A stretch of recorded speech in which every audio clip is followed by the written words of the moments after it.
সালাতে দোয়া কবুল হয়। সালাতে দোয়া কবুলের 3 জায়গা। একটা হচ্ছে তাকবীরে তাহরিমার পরে আমরা সানা পড়ি না, আমরা তো একটা পড়ি। আল্লাহর হাবিব সুন্নাহ এবং নফল নামাজে আরো পড়তেন সানা, ওই দোয়া কবুল হয়। 2 নম্বর জায়গা সালাতে সেজদায় পড়ে দোয়া করলে কবুল হয়। আকরাবু মা ইয়াকুনুল আবদু মির রাব্বিহি ওয়া হুয়া সাজিদ ফাকসিরু ফিহি দুআ। বান্দা যখন সেজদায় লুটিয়ে পড়ে বান্দা আল্লাহর সবচেয়ে কাছে চলে যায়।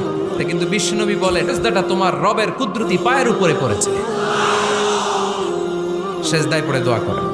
সালাম ফিরানোর আগে বিশ্বনবী দোয়া করতেন, লা ইউসাল্লিমান্না আহাদুকুম হাত্তা ইয়াতাআওয়াযা মিন আরবা'a। আল্লাহর হাবিব বললেন 4 জিনিস থেকে পানাহ না আছে আমার কোন উম্মত যেন সালাম না ফিরায়। তারা যেন পড়ে আল্লাহুম্মা ইন্নী আউযু বিকা মিন আযাবিল কবর, আউযু বিকা মিন আযাবি জাহান্নাম, আউযু বিকা মিন ফিতনাতিল মাহইয়া ওয়াল মামাত, আউযু বিকা মিন ফিতনাতিল মাসিহিদ দাজ্জাল। আল্লাহ কবরের আযাব থেকে বাঁচাও, আল্লাহ জাহান্নামের আগুন থেকে বাঁচাও, আল্লাহ জীবন মরণ